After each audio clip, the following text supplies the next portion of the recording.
belief in God, or theism, and atheism.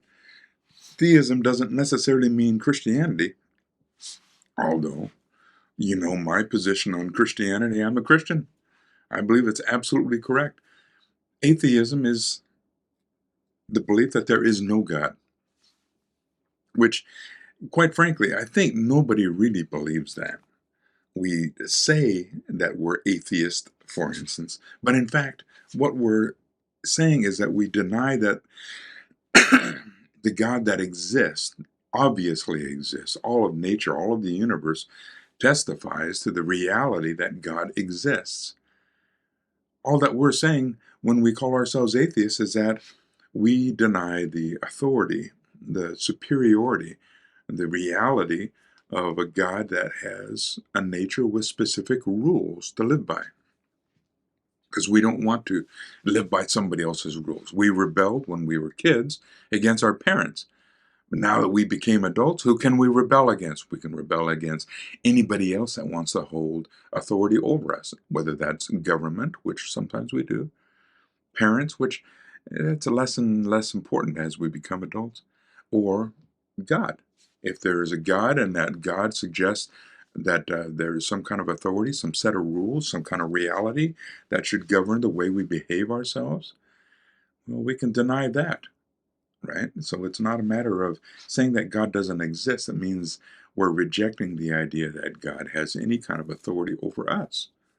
But that's all. So, atheism is kind of a misnomer. It's actually anti-theism. Anti-theism. So a hatred or a fighting against God. And, everybody at some point in their lives wrestles with the God that is the ruler, the creator, the master of the universe, because we don't want to submit to anybody else. We want the reality to be whatever we can conjure up in our brain, right? Our imagination is our God. At least that's the one that we would prefer. So we can pretend to be whoever we want to be rather than who we truly are, for instance, that kind of stuff. Well, when it comes to ethical dilemmas and ethical thinking, the difference between there being a God and there not being a God, or our denying the reality of God, has huge implications. Because if we admit that there's a God, we admit that there's a reality outside of ourselves. And that reality outside of ourselves, well, that's standards that we must live by or can live by or that govern the universe. Even the Stoics believe that kind of thing, right? And the Greeks, they believe that there's some rules of the universe that keep the engine of the universe purring smoothly. And if we go against those rules of the universe, then of course it's not going to purr smoothly for us and the other people that we infect with our twisted thinking. So that's kind of the nature of the difference between theism and atheism, or anti-theism. Anti-theists can actually say, well, since there is no God that has created these rules of the universe, that there aren't, for instance, two genders, that we can create whatever rules that we want in order to replace those. Instead of there being two genders, we can say that there's 72, or 150, or 200, or however many there are. Whatever it takes for us to be able to satisfy ourselves. We don't have to live by the rules. Well, the fact is, we have free will. We don't have to live by the rules anyway. We don't have to change the rules in order to satisfy ourselves. We can continue to live in our rebellion and against the rules in our own way without taking down the entire belief that there is a God. It's like saying that we don't have to make it legal to commit murder or rape or robbery or larceny, any kind of theft or scams. We can just say that those rules saying that you're not supposed to do those things, but you have free will and the power to do those things whether the rules are there or not. But we don't want to do that. We want we want the rest of the world to agree with us that whatever we do against the rules is now acceptable. So we change the rules to make our behavior acceptable and the new set of rules. It might get a little bit confusing. Put it this way. If you believe in God, you believe that there are ways that things are supposed to be done, right? So if we talk about the ethical formalism of Immanuel Kant says that there are ways that things should be done. There are actually deontologists like Kant who say that you can come to these conclusions, the right conclusions about universal laws, without belief in God. I think that's probably taking the whole idea a little bit too far. I don't know that we can really do that. I think belief in God is central to the notion that there are some universal rules and laws that we must live by. Gravity is a law of the universe. We live on Earth, touching the ground, walking, running, monitoring pretty much everything that we do based upon the assumption that gravity is a law that applies to us. That is a reality of the universe.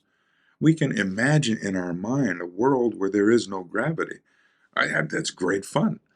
I like reading the C.S. Lewis space trilogy, for instance, where gravity has a completely different effect on different worlds. That's very, very fun. We can do that kind of stuff in our imagination, but it doesn't change the reality.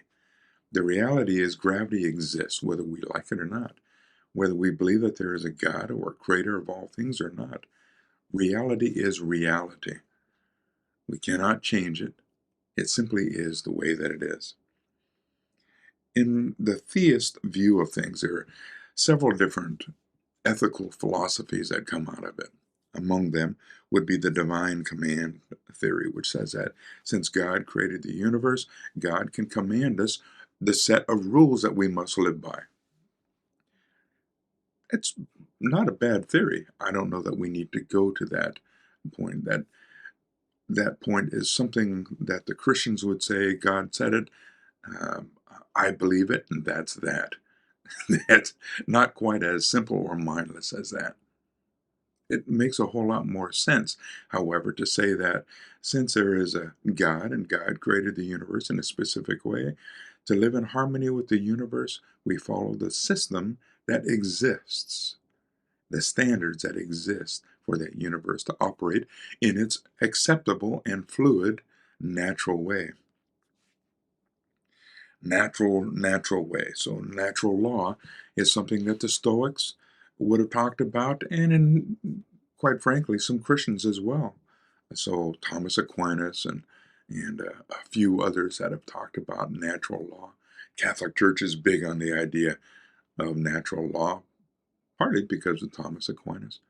Thomas Aquinas, hearkening back and even agreeing with the Stoics on this one, would say that there are some ways that the universe works. And you can understand these things, even as Kant would suggest, using your rationality, your brain, your reason. You can figure out what those natural laws are. And you exhibit those natural laws in your behavior if you agree with the fact that God exists.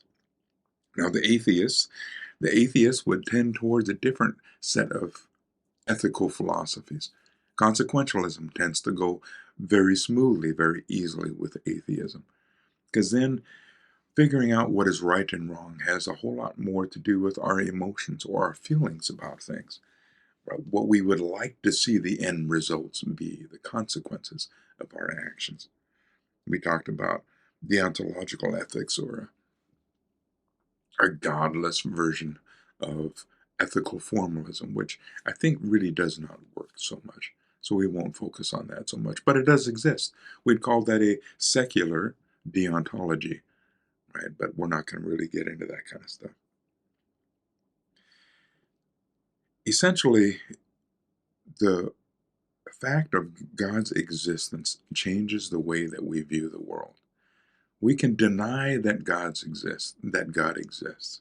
It's kind of like an ant denying that I have the power to step on it. I will step on it and squish it anyway. It doesn't matter what that ant thinks. There's nothing that any one of us human beings says or thinks or does that is going to ever control the reality of God existing. We can deny, we can rebel against, we can hate God as much as we want. It doesn't change the fact of God's existence, nor should it. Okay, that's probably enough for now. We'll talk more about some of the implications for living in a God-filled world, God-created world in our next video.